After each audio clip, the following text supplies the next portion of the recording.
అందరికీ నమస్కారం అండి. బైబిల్లో ఒక ప్రేమ కథ ఉన్నది. ఆ ప్రేమ కథ ఏంటిదో మీకు చదివి వినిపిస్తా.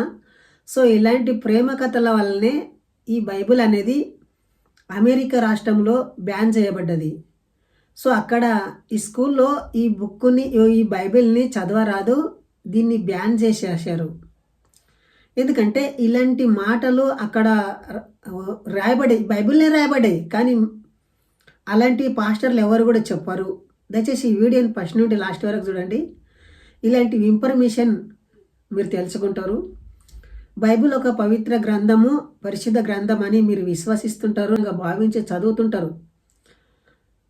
అది గైడ్ చేసుకుంటారు, ఎవరి ఉద్దేశం వారిదే. కాబట్టి ఇక్కడ రాయబడ్డది అలా ఉండరాదు కదా, దైవ లక్షణాలు అలాంటి లేకుంటాయి కదా, రాసిన లేఖనాలు అలా సంభవిస్తలేవు కదా. సో దయచేసి ఆలోచించండి. ఇక్కడ నేను చదవే వచ్చినాము, మీరు పరిశీలితములు 7వ అధ్యాయం చదువుతున్నా. అక్కడేముంటుంది, రాజకుమార పుత్రిక అంటున్నాడు, నీ పాదరక్షలతో నీవెంత అందముగా నడుచుచున్నావు. అంటే ఒక స్త్రీ తన పాదరక్షక అంటే చెప్పులు తొడుకొని నీవు నడుస్తుంటే ఎంత అందంగా ఉండవో అని వర్ణిస్తున్నాడు. నీ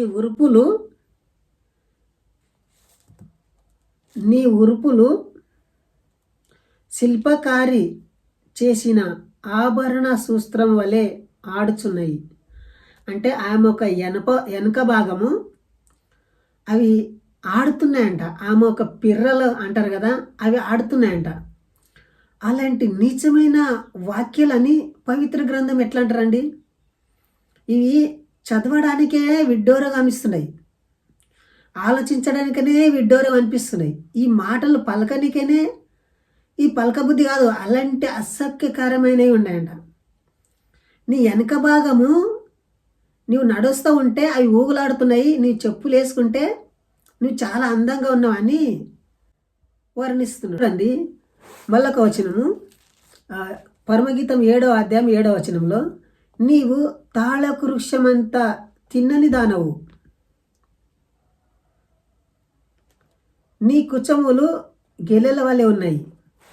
చూడండి, ఇంతకుముందు ఏమన్నాడు, నీ వెనక భాగము నడుస్తుంటే, నీ వెనక భాగం చూస్తుంటే ఉరుములు ఊగుతున్నాయి, నువ్వు చాలా అందంగా ఉన్నావు, నీ చెప్పులు వేసుకుంటే కూడా అందంగా ఉన్నావు. మళ్ళీ 7వ వచనంలో ఏమంటున్నాడు చూడండి, నీవు తాళకు వృక్షమంతా తిన్నని దానవు, నీ కుచములు గెలెల వలె ఉన్నాయి. అంటే ఆమె యొక్క సళ్ళు ఉంటాయి కదా, ఆ సళ్ళు గెలెల వల్లే అలవాటాయంట. అంటే వెనక భాగం అన్నాడు, ఇప్పుడు ముందర నీ సళ్ళు గెలెల వల్లే ఉన్నాయి అంటున్నాడు.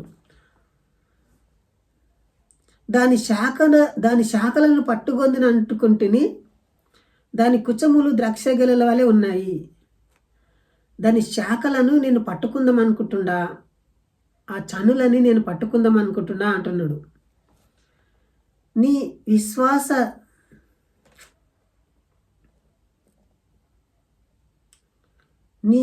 శ్వాసన జలధారు సువాసన వలె ఉన్నది. అంటే నీ ఒక స్మైల్ జలధారు, చూడండి, నీ శ్వాసన జలధారు సువాసన వలె ఉన్నది. నీ నోరు శ్రేష్ఠ ద్రాక్షరసం వలె ఉన్నది. చూడండి, ఈ ద్రాక్షరసం అంటే ఒక మద్యపాని అనమాట.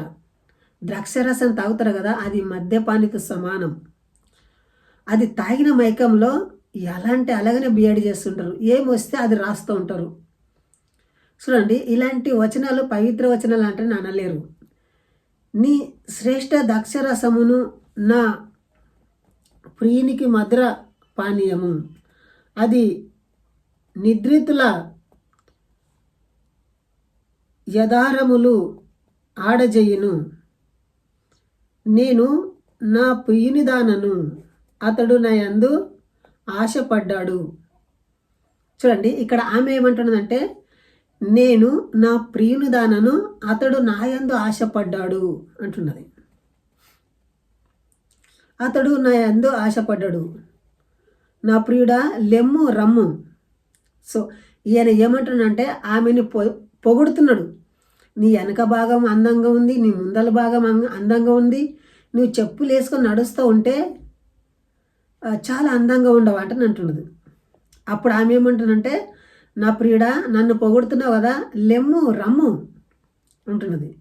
మనము పల్లెలకు పోదాము, గ్రామ సీమలో నివసింతము, పెందలకాడ లేచి ద్రాక్షరసములకు పోదము. ద్రాక్షరసాలు చిగురించినో లేదో, వాటిని పువ్వులు వికసించినో లేదో, దాడిమి చెట్లు పూత పూసినో లేదో చూతము రమ్ము అని అంటున్నారు. చూడండి, మళ్ళొక అధ్యాయంలో ఏముంటుందంటే పరమగీతములు 5వ అధ్యాయం 3వ వచనంలో ఏమంటున్నదంటే, నేను వస్త్రములు తీసివేసి తిని నేను మరల దాన్ని ధరింపనేలా. నేను నిజంగా బైబిల్ని చదువుతుండా ఇలాంటి నీచమైన వచనాలు బైబిల్లో ఉంటాయి. కాబట్టి పాస్టర్ చెప్పిన మాటలని కాకుండా మీ సొంతంగానే మీరు నమ్ముకొని దీని లోపల సత్యాలు తెలుసుకునండి.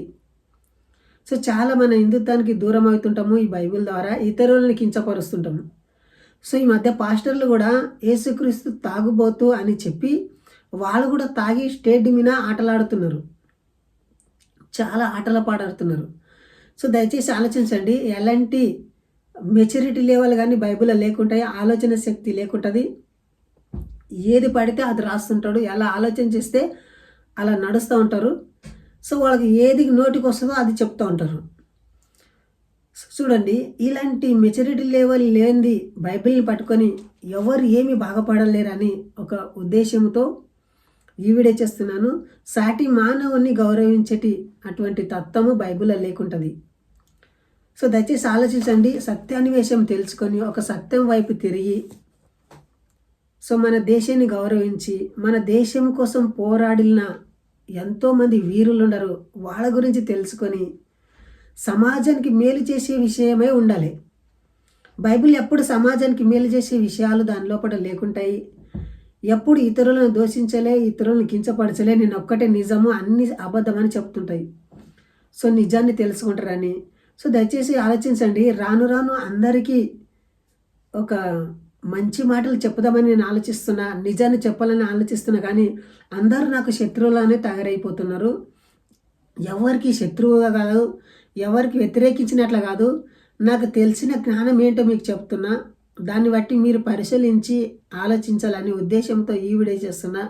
సో ఇంతవరకు ఈ వీడియో చూసినందుకు జై హింద్, వందే మాతరం.